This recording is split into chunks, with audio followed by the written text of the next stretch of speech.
श्री स्वामी समर्थ. यज्ञामध्ये तूप वाढणारे नव्हे तर वाढविणारे श्री स्वामी समर्थ महाराज, त्यांच्या पादुका, गोंडागर, बेळगाव.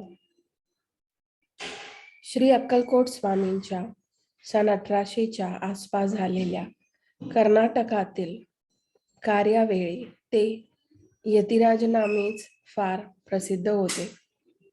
पुढे ते अक्कलकोटात प्रसिद्धीस आल्यानंतर त्यांचे हळूहळू श्री स्वामी समर्थ नाव ग्रंथात नमूद करण्याची पद्धत पडली.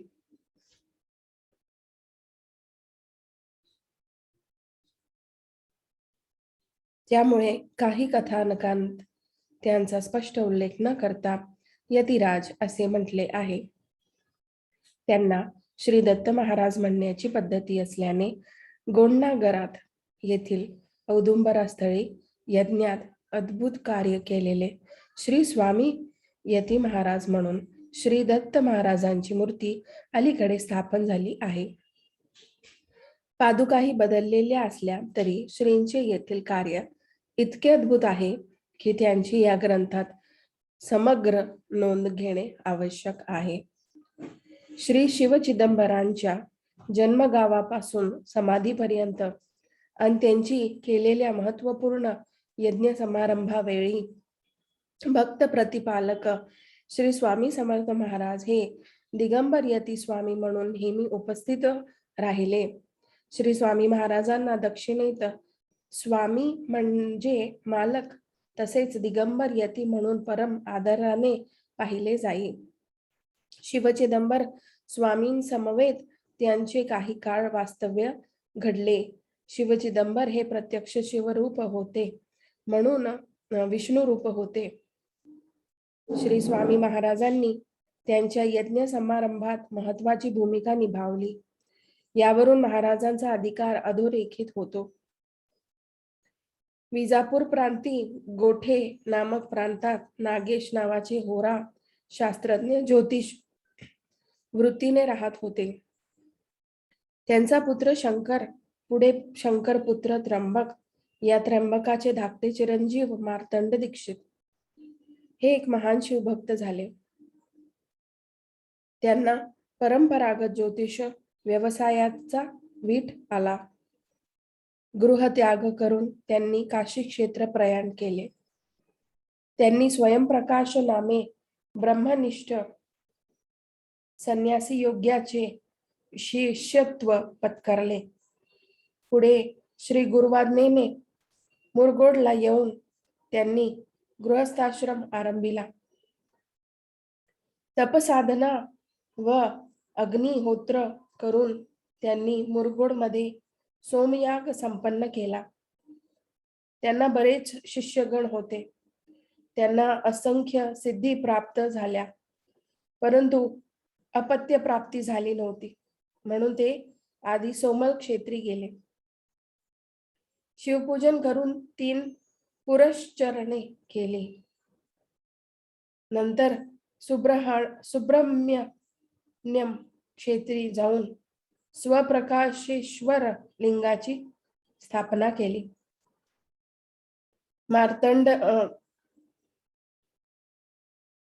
मार्तंड क्षेत्र हिप्परगी येथे गायत्री पुरश्चरण केले. तेथे 6 महिन्यांचे अनुष्ठान होताच मार्तंडेश्वर स्वप्नात येऊन मार्तंड दीक्षितांना म्हणाले, दक्षिणेकडे चिदंबर क्षेत्री जावे, ते आपली कामना पुरविल. तदनंतर मार्तंड दीक्षित भार्येसह चिदंबर क्षेत्री गेले. चिदंबरेश्वरांचे प्रकटीकरण. गायत्री जप, शिवध्यान, अर्धा शेर दुर्वाचा रस काढून तो शिवास नैवेद्य म्हणून दाखवावा, मग प्रसाद म्हणून ग्रहण करावा, असा क्रम 6 महिने चालला. भगवान महादेव प्रकट झाले. मार्तंडा, मला या भूतलावर धर्मस्थापनेचे कार्य करायचे आहे व तुलाही पुत्राची इच्छा आहे. तू अनुष्ठान पूर्ण कर, मी तुझा पुत्र होऊन अवतार घेईल. मार्तंड दीक्षित सावधचित्ताने विचारत ते झाले, हे स्वामी देवा, तुम्ही मनुष्य जन्म घ्याल त्यावेळी तुमचे स्मरण होण्याकरिता काहीतरी प्रत्यय खूण सांगावी. त्यावर चिदंबरेश्वर ध्वनी गुंजला. मी जन्मताच माझ्या कानी बिल्वपत्र व अक्षता पहाव्या. या आशीर्वादाने आनंदून मार्तंड लक्ष्मी उभयता आपल्या ग्रामी मुरगोड येथे परतले. यथाकाली लक्ष्मी मातेच्या उदरात शिवप्रवेश झाला. 9वा महिना पूर्ण झाला. 10व्या महिन्याच्या 8व्या दिवशी कार्तिक कृष्ण षष्ठी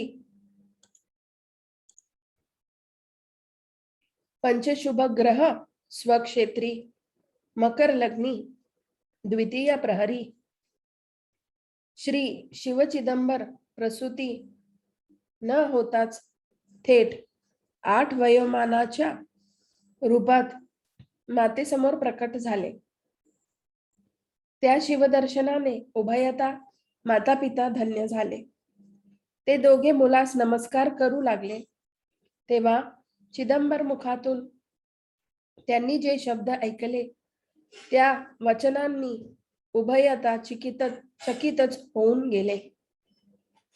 बाल चिदंबर म्हणाले, आपण माझे माता पिता आहात. मागील जन्मी आपण देवकी वासुदेव होता. त्या जन्मी आपण श्रीकृष्ण बाललीला पाहिलेल्या नाहीत. त्या दाखवण्यासाठी मी आलो आहे. हे ऐकून एकाच वेळी उभयता उद्गारले, आपल्या बाललीला पाहाव्या खऱ्या, परंतु आपण आता अष्टवर्षीय दिसता. मग आपल्या बालस्वरूपाचा आम्हाला अनुभव कोठून येणार. यावरती बटुमूर्ती हास्यवदन झाली आणि बघता बघता नुकतेच जन्मलेले बाळ झाली. या दृष्टीने ते अयोनिसंभव ठरतात. शिवचिदंबर बालरूपाने दिसताच सर्वत्र या गोड बातमीची वृत्ती गेली. पुढील बराच काळ त्यांनी असंख्य लीला केल्या. श्री शिवचिदंबर हे शिव आहेत आणि नारायण सुद्धा. वैष्णव स्मार्ताचे एकत्व रूप कुलदेव देह रूपाने मुरगोडाती वावरू लागले. त्यांनी बालपणीचे विविध लीला घडविल्या. तेव्हा त्यांचे पिता म्हणाले, अशा लीला करू लागलास तर आम्हालाही तुझे दर्शन होणार नाही. घरी लोकांच्या यात्रा सुरू होतील. तुझा जन्म धर्म रक्षणाकरिता आहे, तेव्हा अगोदर मातृपितृ सेवा कर. मी जोपर्यंत जिवंत आहे तोपर्यंत तू गुप्त राहावे. नंतर यथेच्छ लीला दाखवाव्यात व अवतार कार्य पूर्ण करावे. पितृ आज्ञा सूचना विनंती यास जाणून घेत ते पुढे कार्यमग्न झाले. परंतु प्रसंगवश त्यांच्याकडून लीला होतच राहिल्या. यथावकाश पित्याने चिदंबरास आज्ञापिले की गृहस्थाश्रम स्वीकारावा. त्याप्रमाणे वधू संशोधन झाले. लिंगोपंत मड्डळींची सुलक्षण कन्या चिदंबर पत्नी बनली. पुढे शेल्लिकेरी गावाच्या बिष्ट व सर्वरा नामक उभयंतांची कन्या ही त्यांची दुसरी पत्नी ठरली. पहिल्या सरस्वती तर दुसऱ्या सावित्री. टिपू सुलतान शापदग्ध.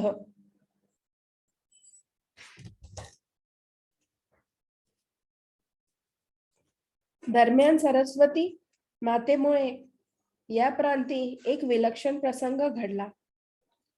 एकदा त्यांच्या पित्याने श्री चिदंबरांना विनंती केली की माझ्या मुलीला काही दिवसांसाठी घरी नेतो. त्या पित्या घरी गेल्या असता एकदा म्लेच्छ टिपू सुलतानच्या अत्याचारी सैन्याने सरस्वती मातेच्या घरी हल्ला करून त्यांचे द्रव्य हरण केले. तेव्हा सरस्वती मातेने स्वतः घुसखोरांचे मुसळाने प्रतिकार केला. टिपूने त्यांना पकडण्याचे फरमान सोडले, पण तसे करताच सुलतानच्या सैन्यांवर संकटाचा डोंगर कोसळला. टिपूला दृष्टिदोषही निर्माण झाला. तेव्हा तो शिवचिदंबरांच्या कार्यांविषयी जाणून घेऊन त्यांची चरणाशी नतमस्तक झाला. हिंदूंना पुढे न चालण्याविषयीची अभिवचन महास्वामींनी त्यांच्याकडून घेतले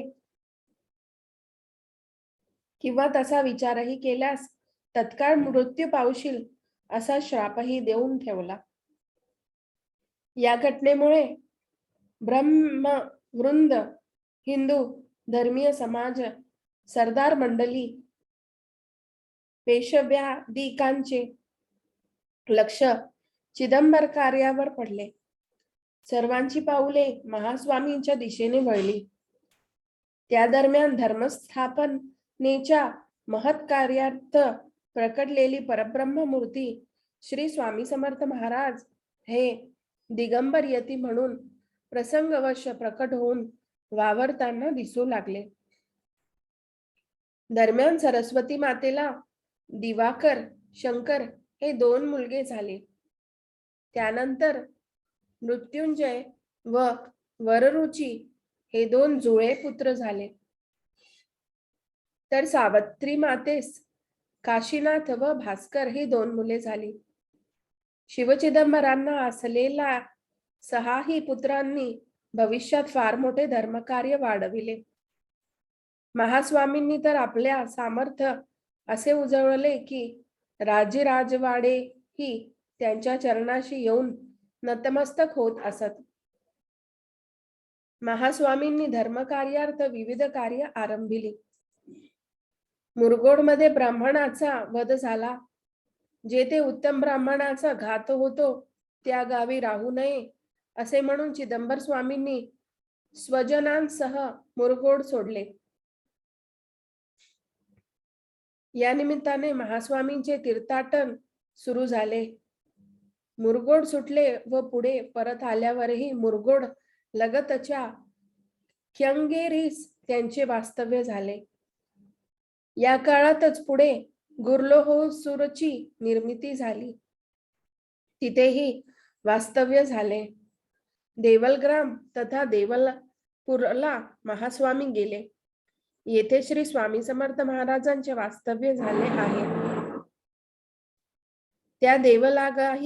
त्या देवलगावी श्री चिदंबर स्वामी आपला कुटुंब, कबिला व भक्तलवाज्यासह कित्तूर व रुद्रापूरच्या मधल्या देवलग्रामी 1 वर्ष मुक्कामाला राहिले. श्री स्वामी महाराजांच्या चरित्रामध्ये मोगलाईतल्या देवलग्रामाचा उल्लेख आहे. हे देवलग्राम कित्तूर दोडवाड संगोळी दरम्यान आहे. बापू गोखल्यांवर स्वामी कृपा. या दरम्यान दुसरे रावबाजी पेशवे यांनी पटवर्धनांच्या ताब्यातील महाल याच वेळी परत मागण्याची घाई केल्याने त्यांचे एकमेकात विस्तृष्ट निर्माण झाले. बघता बघता पटवर्धन व गोखल्यांना एकमेकांविरोधात उभे राहावे लागले. हे सगळे मनस्तापाचे प्रसंग नातीगोती उद्ध्वस्त करणारे होते. अशा वेळी बापू गोखले शिवचिदंबरांच्या सेवेत जाऊन राहत. त्यांचा मूळ पिंड धार्मिकतेचा होता. शिवचिदंबरांच्या सर्व कार्यक्रमात ध्येय ते शक्यतोवर सामील होत. इथेच त्यांच्यावर श्री स्वामी समर्थ महाराजांच्या दिव्य कृपा दृष्टीचा लाभ झाला. श्री स्वामी महाराज दिगंबर यती म्हणून प्रसिद्ध असल्याने व त्यांच्या अद्भुत सामर्थ्याचा प्रत्ययही सर्वांस येत असला तरी ते प्रसंग असेल तेव्हा उपस्थित होत असत. पुन्हा कुठेतरी निघून जात. त्यांचे स्वतःचे असे निश्चित ठिकाण कुणास कळत नव्हते. विचारण्याचे धारिष्ट्यही होत नसे. परंतु यती श्री स्वामीदेव हे बापू गोखले यांच्यावर पूर्ण प्रसन्न होते. याच्या नोंदी कर्नाटकामध्ये लिखित स्वरूपात असतीलही, पण भाषेच्या अडचणीमुळे व श्री स्वामींचे विशिष्ट स्थान नाव स्पष्ट नसल्यामुळे या गुलदस्त्याचा राहिला आहे. या गुलदस्त्यातच राहिल्या आहेत. यावेळी श्री शिवचिदंबर महास्वामींचे महात्म्य मात्र वृद्धिंगत होत होते. लक्षात घ्या, त्या काळात कर्नाटक प्रांत ह्या युद्धभूमी झाला होता. जनतेला हे कळत नव्हते की आपला स्वामी कोण. विजापूरकरांना मराठ्यांनी चेपून ठेवले होते, पण मराठ्यात सुंदोपसुंदी सुरू झाली. करवीरकरास मानावे की पेशव्यास भजावे. जो जिंकतो तो ओरबडतो, जो हारतो तो जाताना प्रांत जळून निघून जातो. त्यात नैसर्गिक आपत्तीने बेजार झालेल्या जनतेस भगवंताने आधार दिला शिवचिदंबर रूपात. त्याच वेळी यती दिगंबर रूपात श्री स्वामी समर्थ महाराज हे सातत्याने दक्षिणेत भ्रमंती करीत होते. शिवचिदंबरांनी गोरगरीब जनतेच्या अन्नपाण्याच्या ददातीचा विचार घेऊन सातत्याने महाप्रसाद आयोजनाचे सत्र चालविले होते. लक्षवधी लोक एका दिवशी जेवेल ही चिदंबर स्वामींसाठी सहज गोष्ट होती. हे दैवी योजना होती. बड्या राजमंडळींचे हे सहकार्य भरघोस होते. श्री स्वामी यतींनी पाण्याचे तूप बनविले.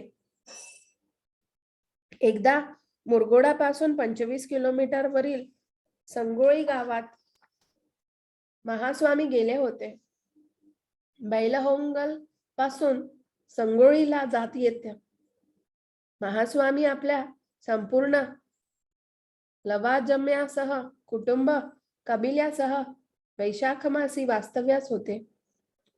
त्यांच्या शंकर नावाच्या मुलाचे उपनयन त्यांनी आरंभिले.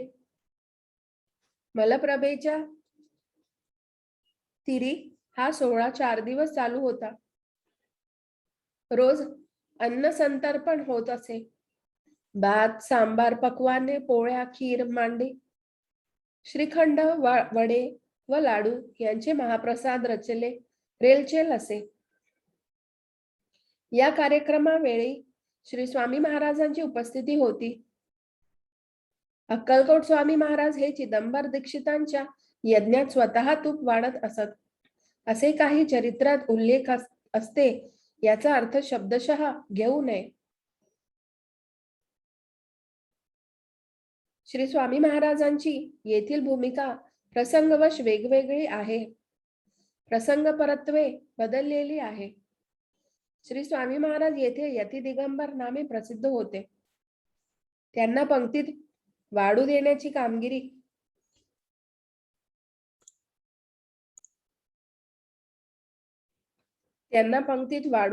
कामगिरी महास्वामी सोपविणारच नव्हते.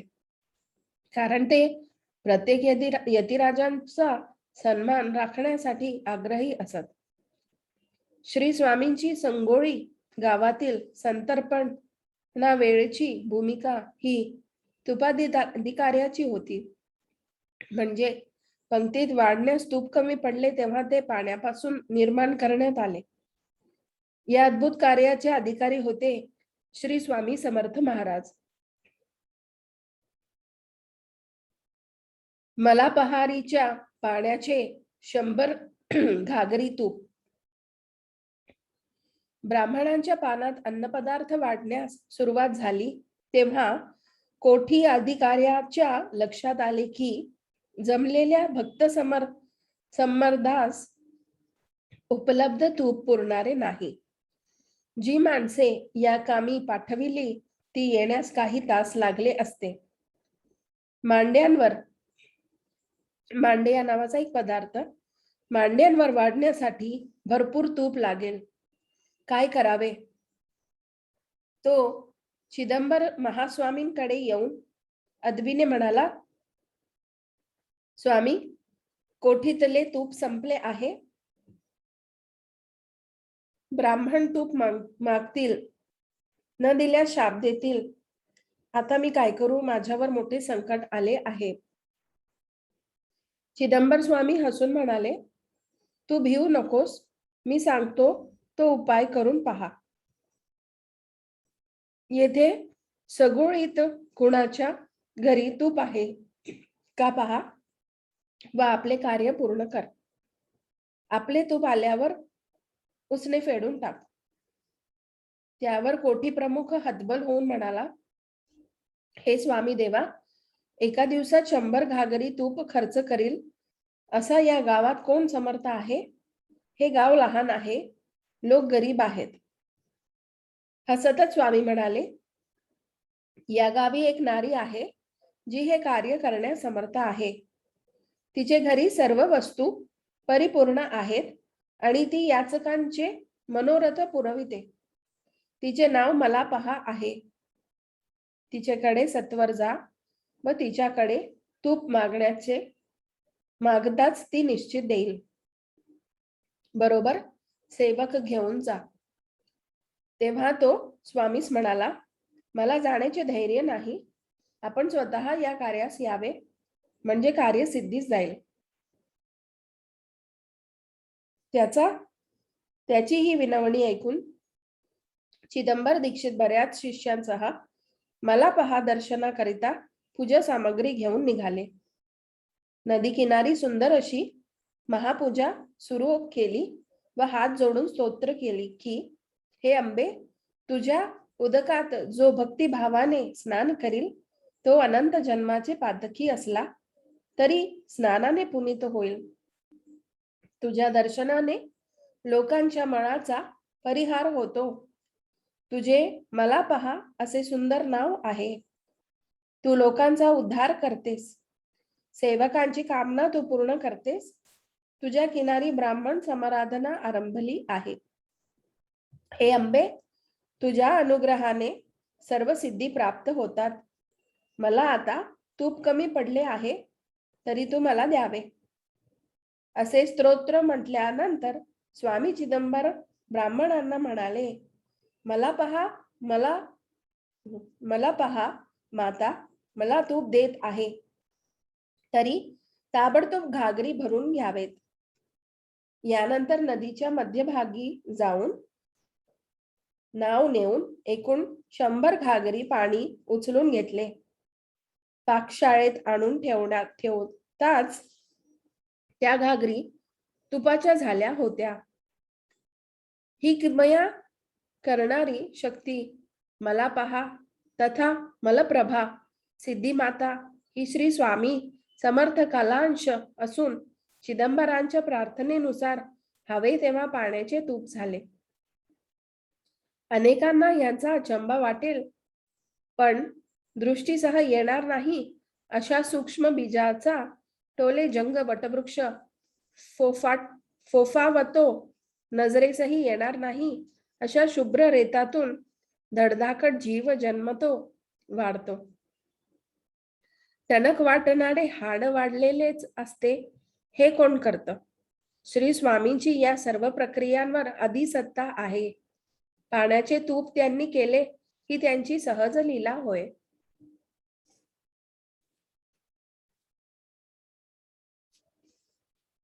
नंतर ब्राह्मणांनी हवे तितके पदार्थ घेताना त्याबरोबर भरपूर तूपही ओरपले. आशीर्वाद देत सारी मंडळी जेवली.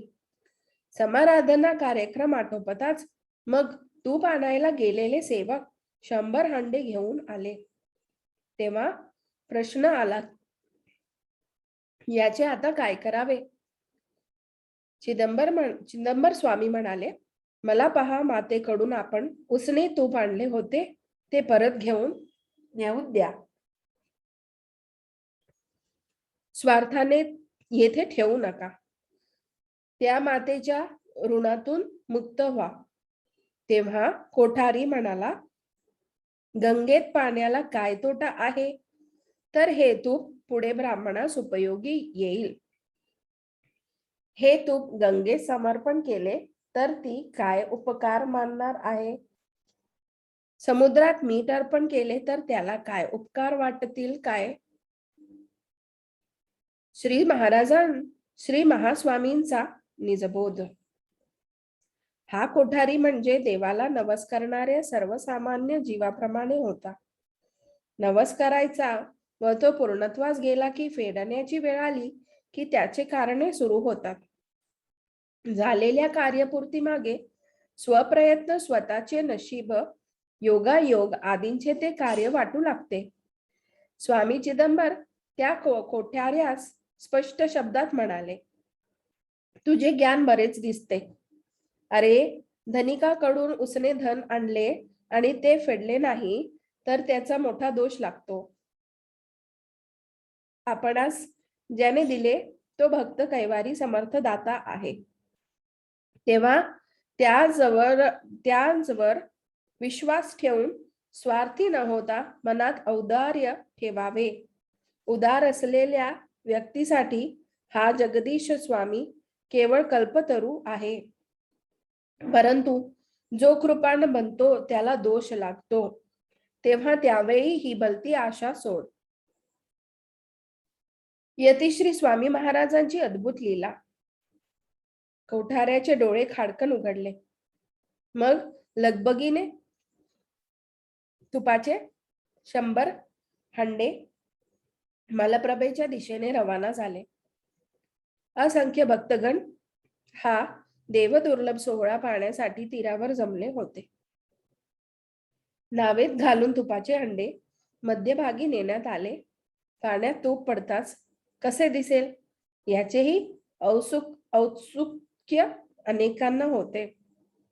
मागे लोक डोळे टवकारून टाचा उंचवून पाहत होते. सर्वत्र स्तब्धता झाली.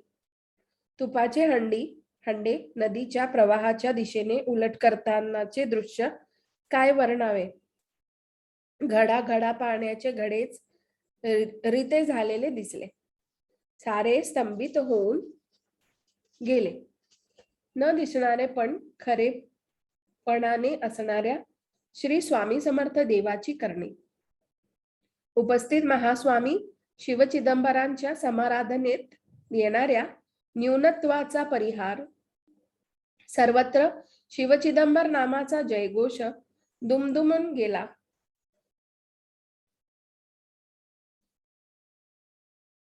चिदंबर चरित्राच्या 20व्या अध्यायातील या तूप प्रकटन कथेपुढे राजे लोकांचे देखील मनोदय श्री स्वामी समर्थ पुरवित असत.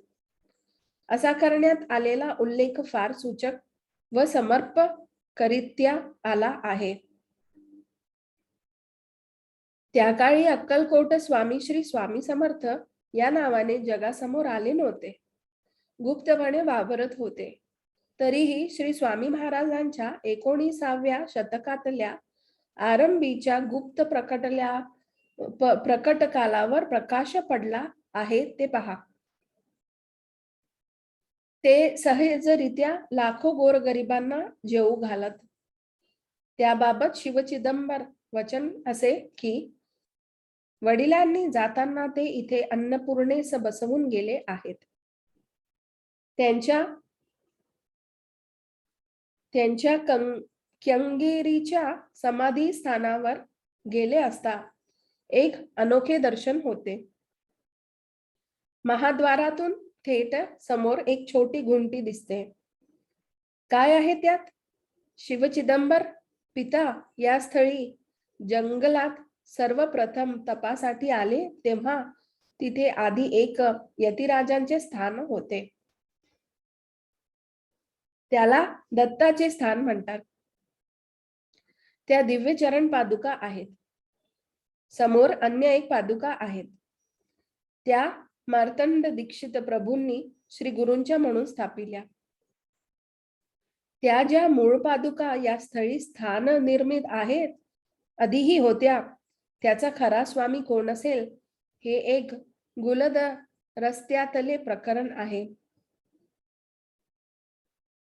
शिवचिदंबर स्वामींकडे सरदार बापूंचे योगदान व श्री स्वामी समर्थ महाराजांची उपस्थिती याचा एक विलक्षण पुरावा प्राप्त आहे. त्याचा इथे आवर्जून उल्लेख करतो.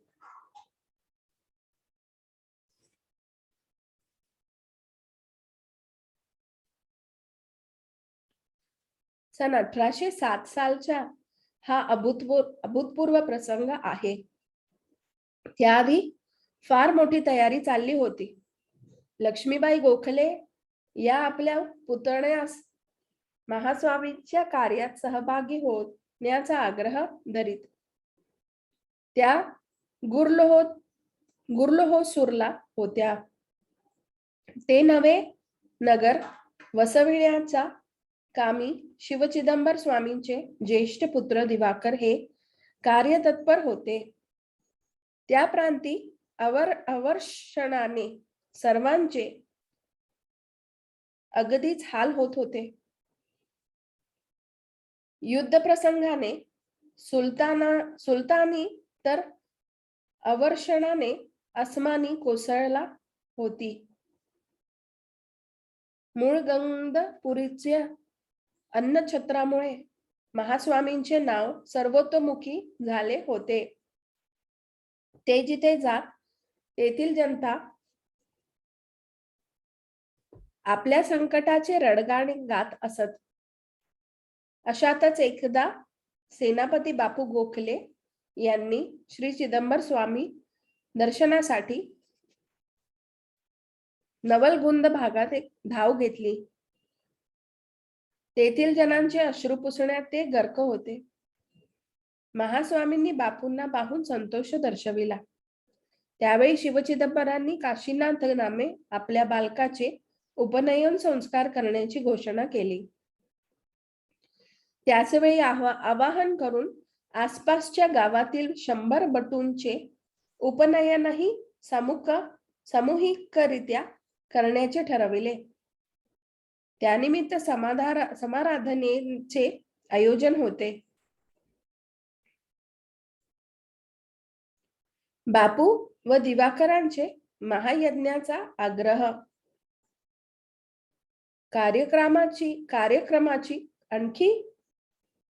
कार्यक्रमाची आखणी चालू असताना महास्वामींशी संवाद करण्याचा योग साधून सरसेनापती बापू विनंती करते झाले की,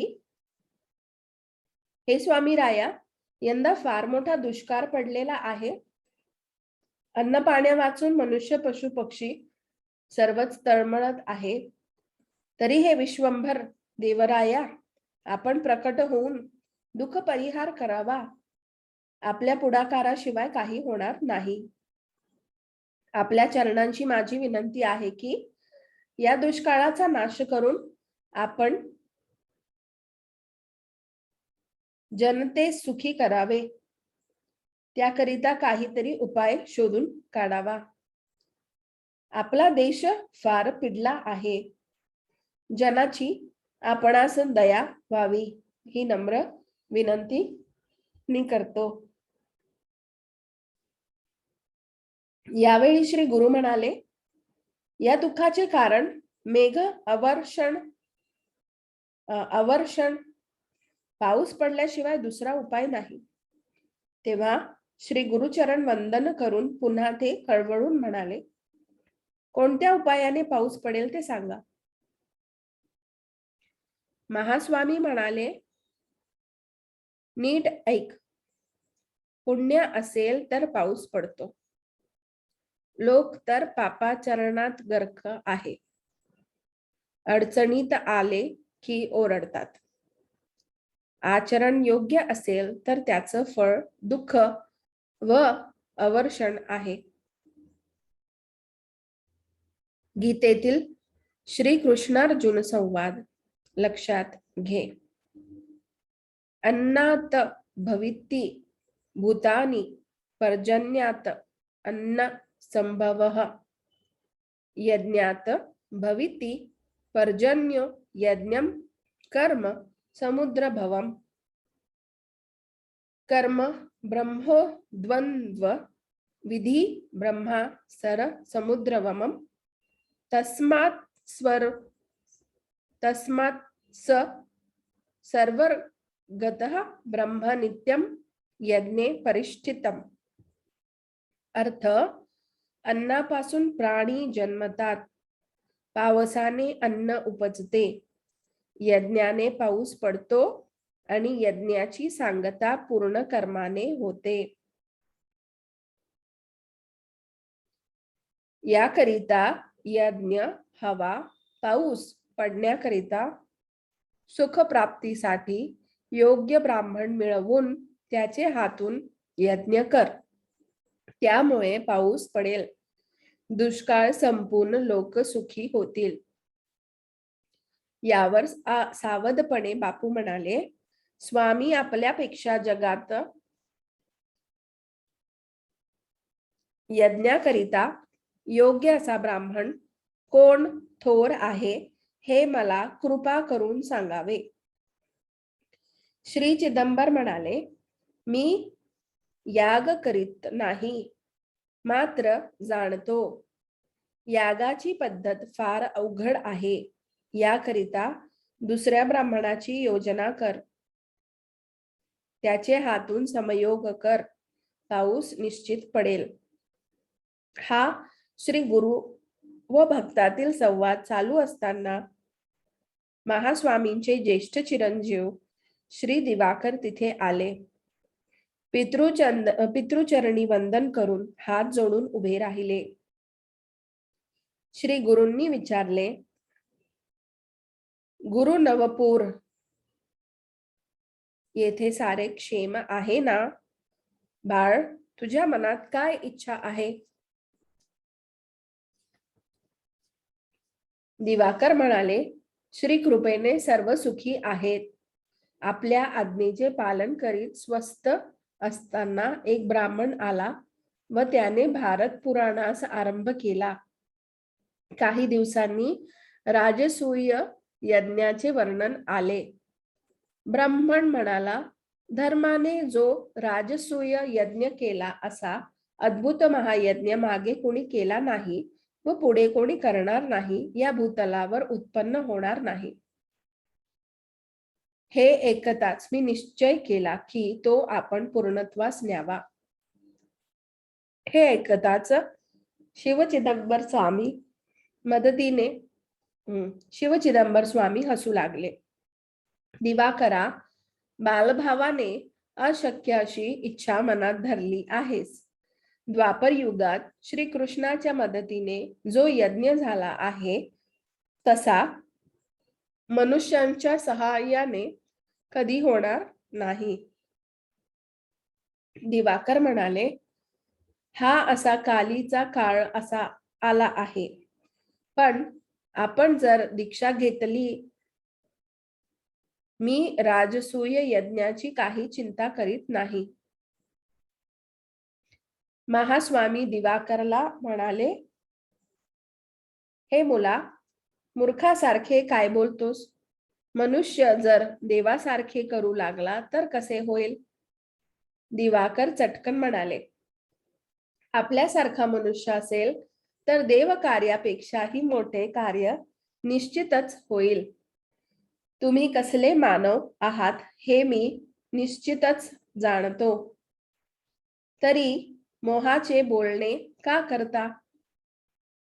आता लवकर संकल्प करावा. श्री गुरु शिव म्हणाले, तू मनात यागाचा आग्रह धरू नकोस. मी जर यज्ञाची दीक्षा घेतली तर तुझ्या मदतीस कोण येईल? आपण मदतीशिवाय एवढे काम पूर्ण कसे होईल? पित्याविषयी पूर्ण निशंक असलेला तो शिवपुत्र तत्परतेने म्हणाला, आपण निशंकपणे दीक्षा घ्यावी. मदतीकरिता काय देवादिकही सेवेला येतील. श्री गुरु उद्गारले, बाळा, यागाकरिता माझी प्रेरणा करतोस तेव्हा मागे पुढे मनात खोल विचार करून मला सांग. दिवाकर म्हणाले, ताता, मी अगोदरच खूप विचार केला आहे आणि निश्चय केला आहे की आपण यज्ञाला आरंभ करावा. यज्ञ सामग्री करिता मला आज्ञा द्यावी. हे महास्वामी राया, आता दुसरा विचार कशाला? यज्ञाला आरंभ करावाच.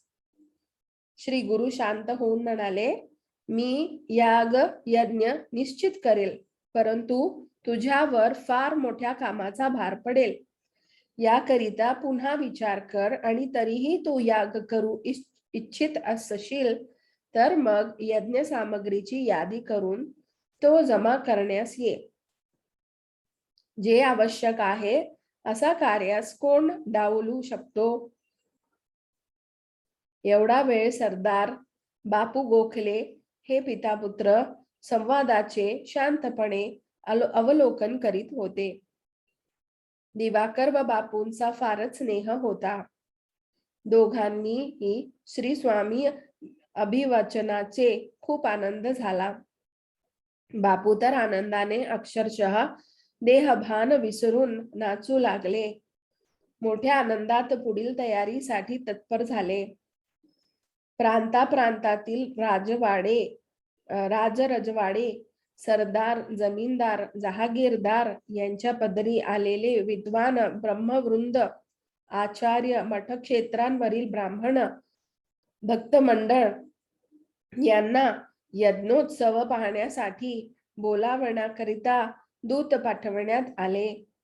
स्वतः चिदंबर स्वामींनी आपल्या हस्ताक्षरात सुशोभित अशी पत्रे गावोगावी पाठवली. श्री स्वामीनारायणाच्या साक्षीने गोण्णागरचा अभूतपूर्व यज्ञ. सरदार बापू गोखले यांच्या मदतीने दिवाकर यज्ञ सामग्री जमा करीत होते. हजारो लोकांना जाहीर आमंत्रण पोचण्यात आली.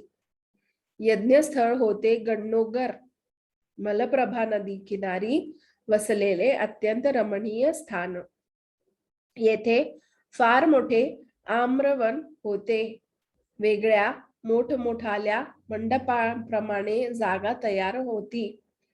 हवाही छान होती. पाण्याची व्यवस्था उत्तम झाली होती. यज्ञ साधन सामग्री वाहून आणण्याच्या दृष्टीने अडचण नव्हती. प्रसंगी 2 लाख मनुष्य आली तरी सोय होण्यासारखी होती. येणारे लोक आपापल्या योग्यतेनुसार राहतील. त्यांच्या राहण्याची व्यवस्था, दैनंदिन परिपाठाची तयारी, दिवसभराची खानपान सेवा स्वतंत्रपणे करता येईल अशी उत्तम जागा दुसरी नाही. दिवाकर म्हणाले, स्वामी आपणास नेण्यासाठी अंगणात रथ तयार आहे, तर आपण निघावे. श्री शिवचिदंबर हे कलियुगातील ऐतिहासिक यज्ञास निघाले तेव्हा गावोगावचे दीक्षित गरीब ब्राह्मण, भुकेले लोकही मोठ्या आशेने त्यांच्या बरोबर निघाले. कित्येक जण आपल्या बैलगाडी व घोडागाडीसह जाऊन पोहोचले. आसपासच्या गावचे लोक पायीच येत होते.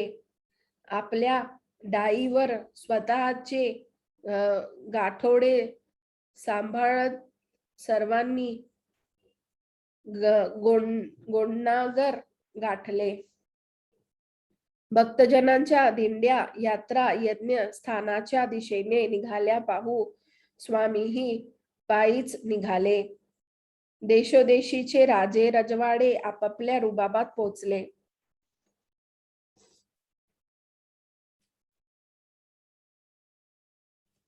मठक्षेत्राचे श्रेष्ठ आचार्य द्विजही उपस्थित झाले. देवादिकही गुप्तपणे मानवी वेश धारण करून सामील झाले. सर्वत्र भगवान नामाचा गुंजराव वातावरणात आल्हादित करीत होता. चिदंबर स्वामींच्या पद स्पर्शाने भूमी संतुष्ट झाली होती. सत्पुरुष साधुजनांचा चरण स्पर्शाने गोंडागर भूमी पवित्र होऊन गेली.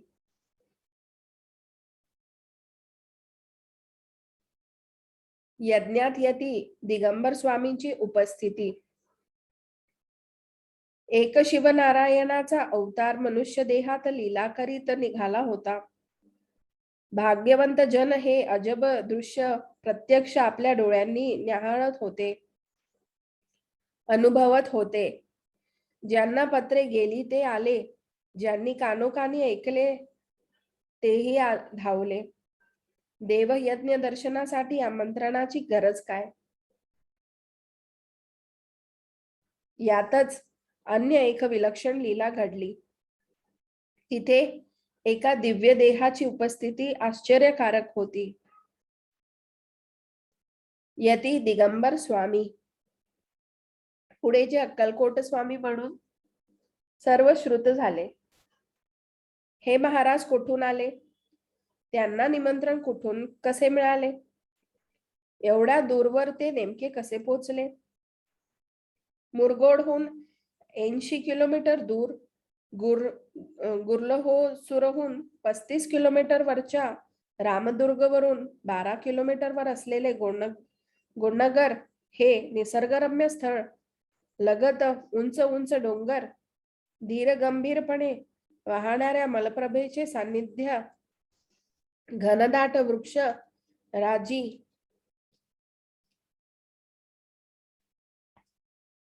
तरीही विशेष असे प्रसिद्ध नसलेले अगदी एकाकी गाव. अशा ठिकाणी श्री स्वामी महाराजांचा टोलेजंग देह मानव कोटीतील स्वामी रूप स्वरूपाची उपस्थिती स्पष्ट करणारा, उपस्थित प्रत्येक दर्शनार्थी प्रत्यक्ष भगवान नारायण सदेह असल्याची खात्री देणारा भासला. त्या अद्भुत वातावरणात यज्ञ आरंभ जवळ येत चालला होता. स्वतः चिदंबर स्वामी हस्ताक्षराने सुशोभित निमंत्रण पत्रे घेऊन दिमाखात राजे रजवाडे, शेठ, सावकार, शास्त्री, पंडित, वेदोक्त ब्रह्मवृंदजन, समाजातील सारी श्रेष्ठ व्यक्तित्वे तिथे येत होते. सांगली जमखिंडीचे पटवर्धनही आले होते.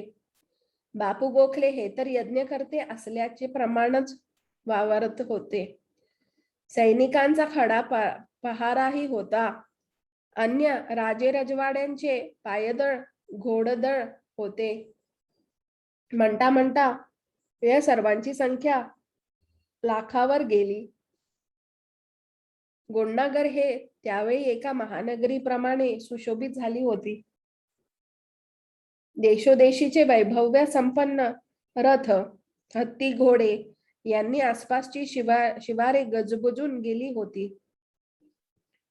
या सर्वांना हवे नको त्या साऱ्या गजरांची उपलब्धता करून देण्यात आली होती.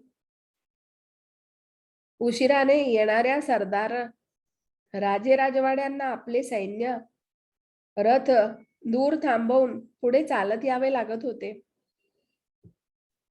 यातील अनेकांच्या एरवी नावाने घाबरी होणारी जनता त्या महापराक्रमी राजपुरुषांच्या शांत दर्शनाने हरखून गेली होती. एकमेकांना निरखित चाललेले राजपुरुष कधी एकमेकास भिडलेले येथे शिवचिदंबर यज्ञासाठी आमंत्रित म्हणून शस्त्राविना आणि तरीही निर्भय व सुरक्षित असे आपापल्या योगदानासाठी तत्पर झाले होते. येणारे जहागीरदार रिकाम्या हाताने थोडंच येणार होता.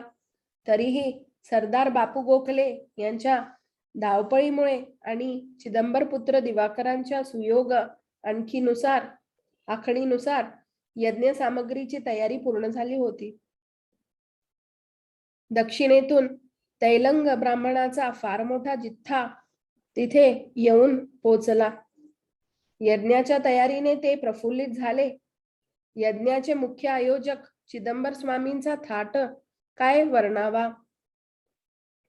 शुभ्र वस्त्र ल्यालेली सर्वांगावर भस्मलेपन केलेली सुकुमार सुहास्यवदन शिवमूर्ती रुद्राक्ष भूषण मंडत अशी. प्रत्येक पाहुण्याची त्यांची दर्शनासाठी लगबग. त्यांना मोहविणारे ते महास्वामी. या प्रचंड गर्दीतही एक विशेष स्थान होते ते श्री स्वामी यती दिगंबर मूर्तीचे. या परब्रह्म मूर्तीने जबाबदारी घेतली होती ती यज्ञाला कोणतेही गालबोट लावू न देण्याची. जो काहीही निर्माण करू शकत होता, नको ते नष्ट करू शकत होता आणि कलियुगाच्या अत्यंत प्रतिकूल परिस्थितीत देवयज्ञाची यशस्वीता देणारा होता. असंभव ते संभव करण्याचा देवयत्न.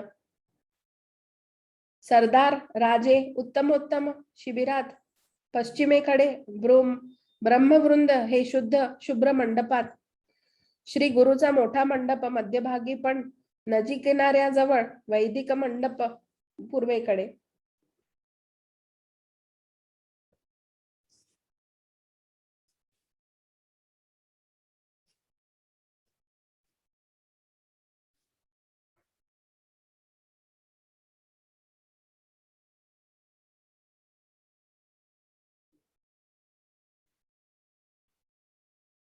आग्नेयेस पाकशाळा, दक्षिण बाजूला सैन्याची व्यवस्था, कार्यासाठी उपयुक्त कार्यकर्ते विशेष अशा मंडपात अन्य मंडळींचे मंडप मानसन्मान राखून एकीकडे अशी रचना होती. इतक्यात दिवाकर यांनी येऊन पित्यास वंदन केले व व्यवस्थेवर कटाक्ष टाकण्याची विनंती केली.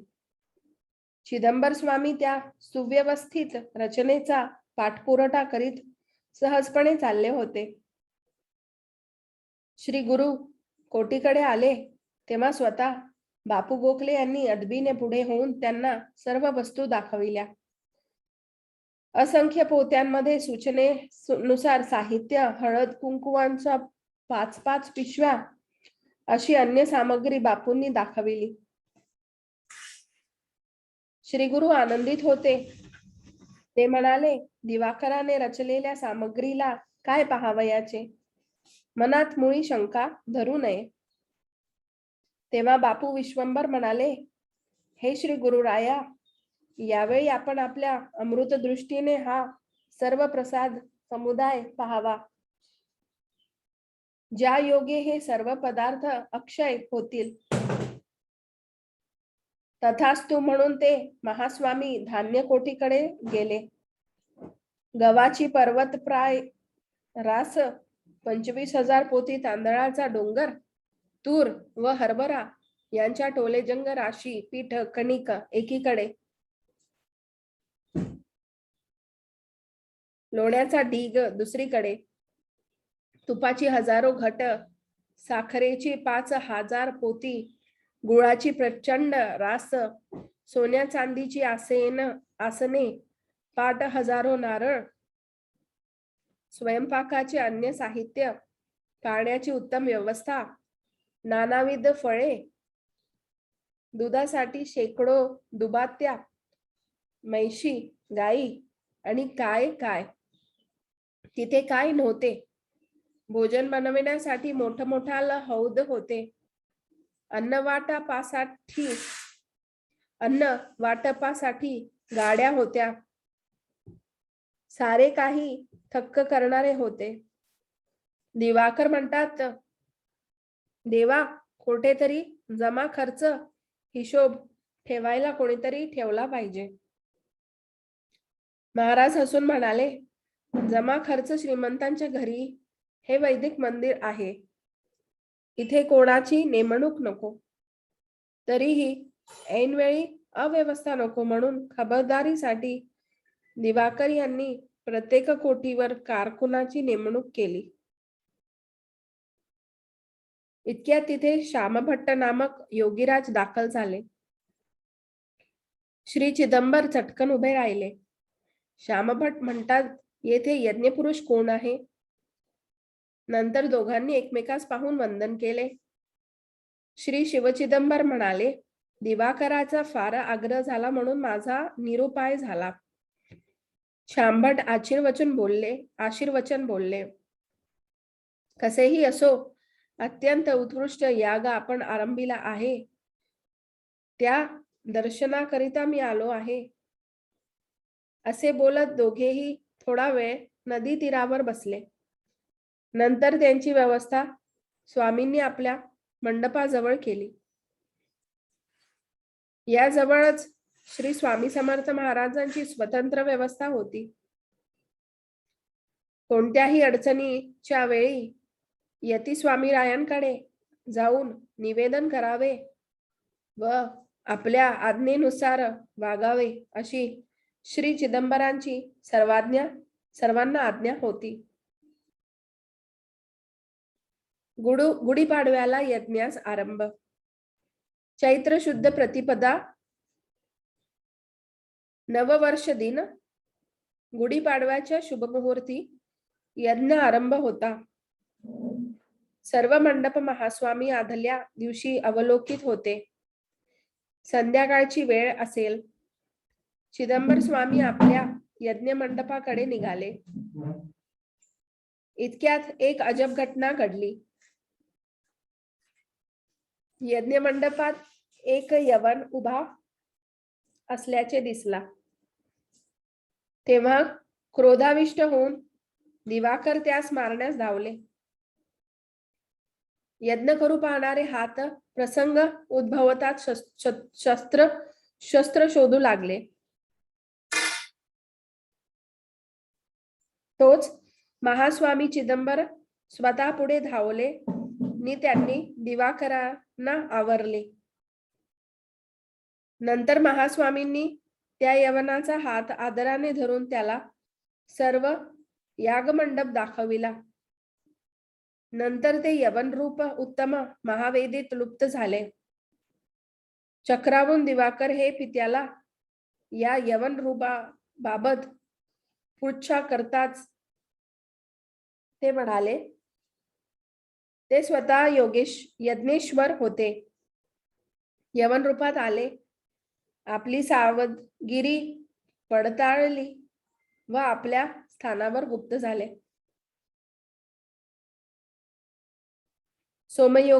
सोमयागासाठी देवताही सज्ज झाल्या होत्या. अहम या पशुचा घात करून पार पडला तो ज्ञानयज्ञ आणि लौकिकार्थ केला तो कर्मयज्ञ असे 2 यज्ञ झाले.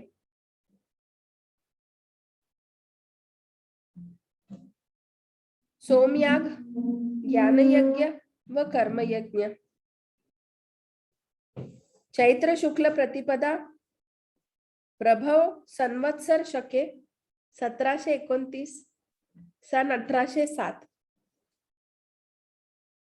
सोमवार ब्राह्म्य मुहूर्तावर उठून आधी नित्य कर्मे आटोपून श्री चिदंबर दीक्षित हे तिथे वेदोक्त ऋषितुल्य असलेल्या ब्राह्मणांना स्वपत्नीसह येऊन नम्रतेने वंदन करून लागले. पुढील यज्ञ यागाचे वर्णन करण्यास शब्द टोकळे आहेत. त्यांची विस्तृत नोंद शिवशास्त्रींच्या चिदंबर चरित्रात आहे. ते आपण जरूर वाचावे. मनुष्याला थक्क करून सोडणारे वर्णन आहे. महाप्रसादाचे आयोजन.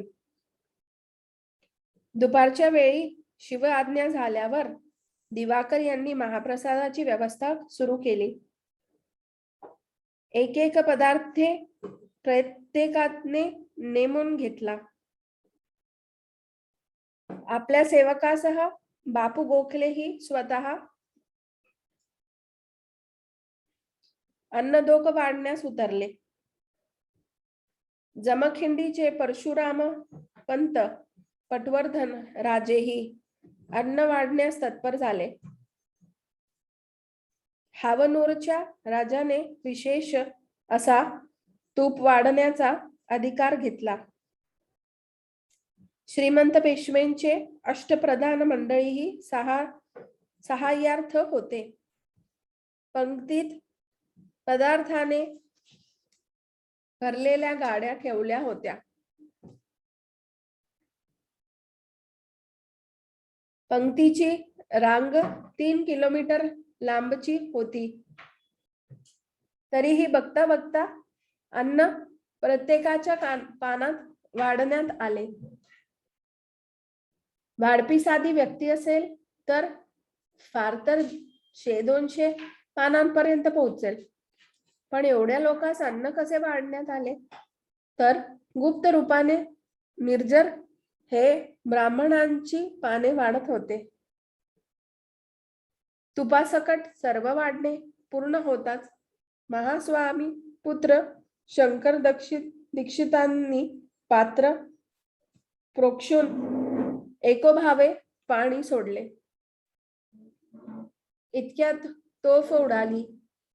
तिचा आवाज ऐकून ब्राह्मणांनी अपोषण घेतले व भोजनास सुरुवात झाली. त्या दिवशी 52,200 ब्राह्मण पंक्तीत जेवले. तदनंतर 2 लाख सैनिक जेवले. राजेवाड्यांच्या पंक्ती उठल्या. सर्वजण तांबूल दक्षिणांनी तृप्त होऊन आपापल्या स्थानी गेले. श्री स्वामी महाराज यज्ञ मंडपात आले. आपल्या भार्यासह ते गायीचे दूध पिऊन स्वस्थ झाले. यज्ञाच्या दुसऱ्या दिवशी 62,500 ब्राह्मण जेवले.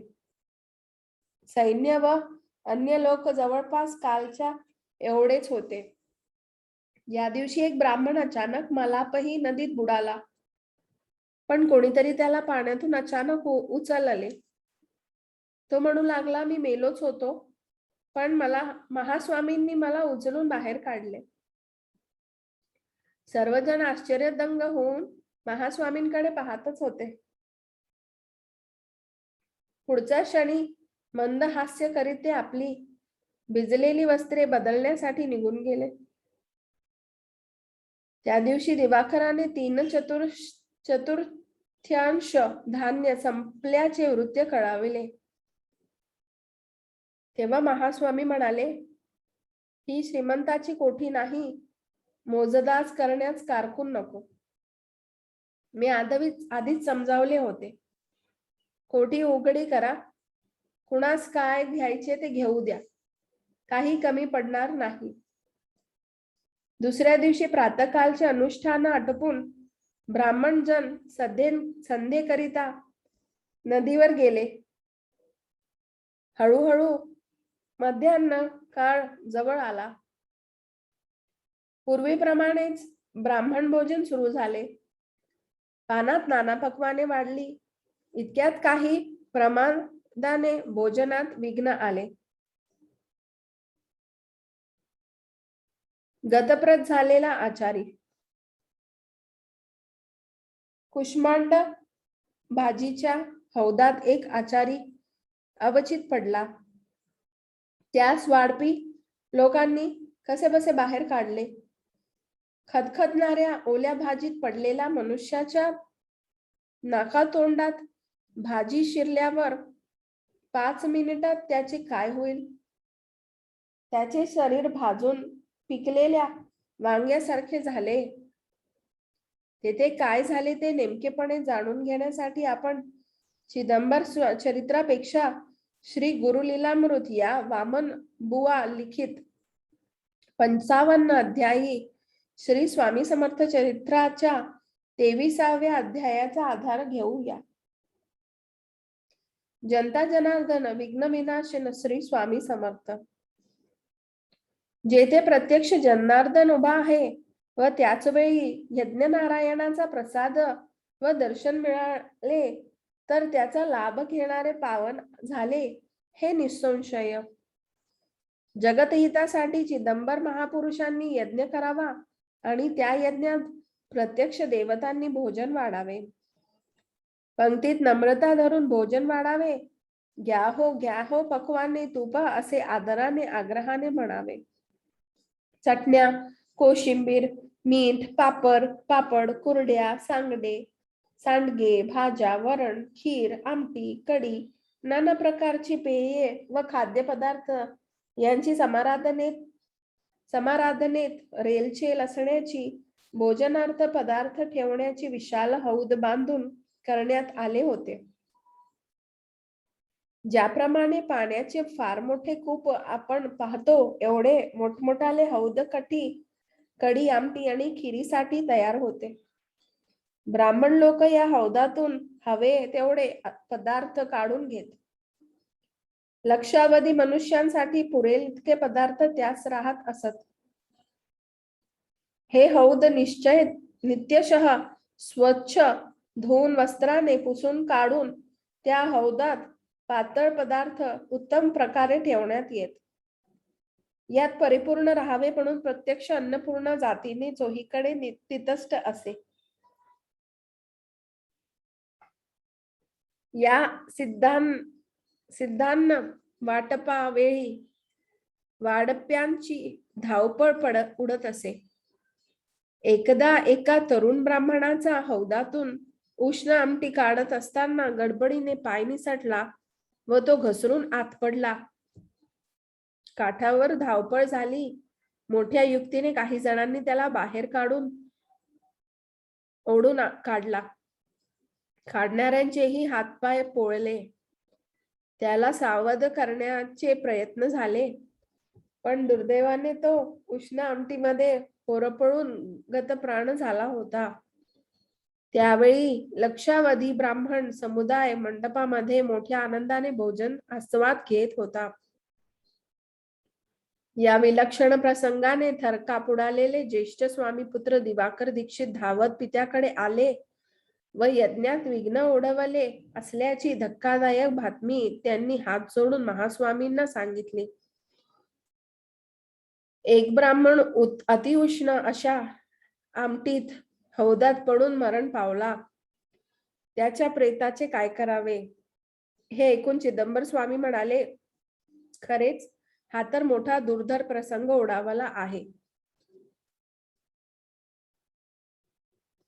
आता प्रत्यक्ष चिदंबरेश्वर गंगाधर या विघ्नातून मुक्त करतील. एवढे बोलून ते आपल्या मुलांसह चिंताग्रस्त होऊन श्री गुरुस्वामी समर्थ महाराजांकडे धावले. श्री स्वामींना विनवणी करून शिव चिदंबर महास्वामी म्हटले, जय जय राजाधिराज योगीराज श्री स्वामी महाराज. भक्त काज कल्पद्रुम चिंतामणी राया. यज्ञ लाज रक्षावी. ईश्वराची आज्ञा म्हणून यथासांग्य यज्ञ कार्याचा प्रयत्न असताना हे काय विचित्र झाले. तेव्हा स्वामीराज उद्गारले,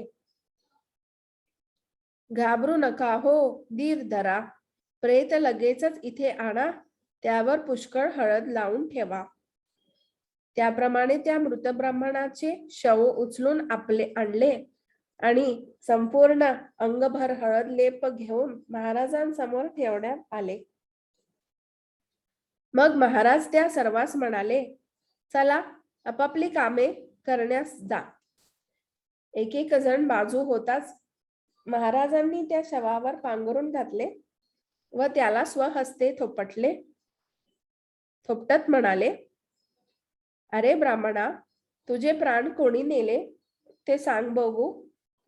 श्रमाचा परिहार होण्यासाठी तुला सुखकर गाढ निद्रा लागली आहे, पण आता तू लवकर उठ बघू. ब्राह्मणांना तांबूल दे. हे परब्रह्म मुखातील बोल कानी पडताच तो सावध होऊन उठला नि गडबडून म्हणाला, अपराध्याला क्षमा करा महाराज. परमेश्वराला आपली लीला अगाध आहे. आमटीचे हौदात पडून मृत झालो असता आपण पुन्हा उठविले हो कृपाळू. आपण साक्षात परमेश्वर, परमपुरुष, दयासागर. माझ्यासारखा सामान्याला केवळ कृपा कटाक्षाने आयुष्य देऊन उठविले. मी दारिद्र्य कुटुंब वत्सल, आपण जगतपालक विश्वकुटुंबी. आज आपण येथे यज्ञाचा होणारा घात, सर्वांची अपकीर्ती व काल मृत्यू या तिन्ही आपत्तींना सहज टाळले. आपण पुरुषोत्तम यज्ञ नारायण आहात, प्रत्यक्ष विश्वनाथ आहात. लीला दाखवून जगत कल्याणात साधत आहात. दरम्यान ब्राह्मणाच्या पुनर्जन्माचे वृत्त कळताच सर्वत्र आनंदाची लहर उसळली. संजीवन झालेल्या त्या विप्राला सर्वांकरवी विधियुक्त मंगल स्नान घालण्यात आले. नंतर इतरांनीही शुद्ध स्नान करून वेदमंत्रांनी सिंचन केले. त्या ब्राह्मणाने यज्ञदत्त असे नामकरण झाले. तो भक्तिभावाने श्री स्वामी राजगुरुपदी लीन झाला. नंतर सर्वांना नमस्कार करून पितांबर परिधान केले. हाती सुवर्ण पात्र घेऊन त्यामधून त्याने तांबूल व दक्षिणा वाटप केले. जसे भगवान श्री कृष्ण धर्मराजकडे उष्ट्या पत्रावळी उचलीत असत, त्याप्रमाणे चिदंबर दीक्षितांच्या यज्ञामध्ये देव पंक्ती वाढत होते. ज्या हौदात पडून ब्राह्मण मृत झाला तो आपण सहज कोरडा झाला. तो हौद घेऊन त्यांची शांती करण्यात आली, पूजन करण्यात आले. चिदंबर यज्ञात उणे तरी काय राहील. देवादिकांसह अन्नपूर्णाही आपल्या सर्व सिद्धी समवेत राबत असे. त्या शुद्ध झालेल्या हौदामध्ये पुन्हा ब्रह्मवृंद आमटी घालू लागले, परंतु सातत्याने प्रयत्न करूनही तो काठोकाठ भरला नाही. तेव्हा चिदंबर दीक्षित स्वामी महाराजास म्हणाले, काही केल्या हौद भरत नाही, तेव्हा यावर काय विचार करणे आवश्यक आहे तो करावा. तेव्हा श्री स्वामी राजगुरु म्हणाले, हे कार्य होण्यासाठी यज्ञ दत्तला पाचारण करा. तेव्हा नुकतेच जीवनदान मिळालेल्या त्या यज्ञदत्ताने पुढे येऊन श्री स्वामी चरण वंदिले. त्याला जगदीश्वराने आज्ञापिले, यज्ञदत्ता, तू एक संध्येच्या पळी एवढा शुद्ध जल आमटीच्या हौदात टाक. त्या आज्ञेनुसार यज्ञदत्ताने हौदात उदक सोडताच अचानक आमटीचा हौद उचंबळला. श्री स्वामी समर्थ अवधूत मूर्तीने सहज अवलोकन केले असता तो पदार्थाचा हौद भरून उसळला. चिदंबर स्वामींचा साध्यंत ग्रंथ यांच्या प्रिय भक्ताने पूर्वीच ग्रंथित केलेला आहे. त्यात त्यांच्या अनंत लीला वर्णिलेल्या आहेत. ते चरित्र सर्व लोकांना कळावे म्हणून येथे मूळ चरित्रावरून संक्षिप्तात थोडेसे वर्णनले आहे. ब्रह्मनिष्ठ वामन विरचित श्री गुरु लीलामृत 23वा अध्याय. हा ब्राह्मण हौदात कसा पडला असा प्रश्न तदनंतर अनेकांना शिवचिदंबरास विचारताच ते म्हणाले, याने मला पूर्वी विनंती केली होती की मी जिवंत आहे तोवर आपली सेवा करेन. शेवटी आपण जवळ हा देह धरणी वर पडावा इतके सेवा फल मला देऊन माझा हेतू पुरवा व हे दयानिधी शेवटी मला कैलासमध्ये स्थान द्या. त्याच्या देहत्यागाची संधी आजच होती, पण श्री शंकरांना विनंती करून त्यासाठी 10 दिवसांचे आयुष्य वाढवून घेतले. आजपासून 11व्या दिवशी हा प्रातःकाळी देह सोडून कैलासवास जाईल. आता त्याच्या शरीराला कोणतीही व्याधी नाही. तो शिव स्मरणात आनंदात निमग्न आहे. निर्दोलन लय ही श्री शिवांच्या अख्यात्यारीतील बाब होय. प्रत्यक्ष यजनारायण श्री स्वामी समर्थ महाराज हे तत्कालीन घटनेमध्ये शिवस्वरूप म्हणून कार्यरत होऊन त्यांनी यज्ञातल्या विघ्नाचे निवारण केले. असे हे शिवचिदंबर व सत्य दिगंबर स्वामी समर्थ चरित्र निरंतर विलोभनीय देवभक्तास तोषविणारे वैभव संपन्न असे असून ते वाचणाऱ्यास त्या सोमयागात प्रत्यही सहभागी होण्याचा अनुभव येईल हे निशंकपणे जाणावे. ही घटना ज्या गोंडनगरात घडली त्याचा मागोवा घेत आम्ही सन 2013च्या गणेशोत्सवानंतर तिथे गेलो. आता पूर्वीचे काहीही वैभव उरलेले नाही. प्रचंड पाऊस मात्र चालू होता. स्थानावर एक देववृक्ष त्या पुराण वैभवाची आठवण काढत आजही उभा आहे. लगतचे बांधकाम केव्हाही कोसळून पडण्याच्या बेतात आहे. या स्थळालगत एक पुरातन औदुंबर वृक्ष असून त्याखाली एक दत्तात्रेयांची मूर्ती आहे व समोर श्रींच्या पादुका आहेत. श्री स्वामी महाराजांना अनेक भक्त दत्तात्रेय म्हणून पाहत असल्याने यज्ञ नारायण म्हणून त्यांची असलेली उपस्थिती येथे या रूपात विद्यमान असून त्यांच्या प्रतीक रूपात समोर पादुका आहेत.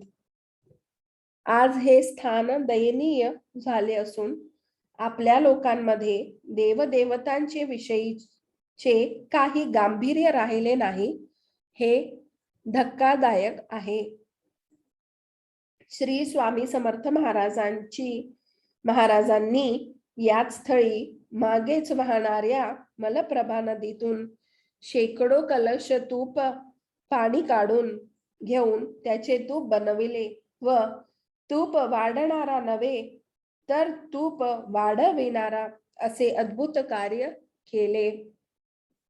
तसेच ऐन यज्ञ प्रसंगात उद्भवणारे विघ्न पार उडवून यज्ञदत्तास जीवनदान दिले याची स्पष्ट नोंद सर्वांनी घेणे आवश्यक आहे. श्री स्वामी समर्थ.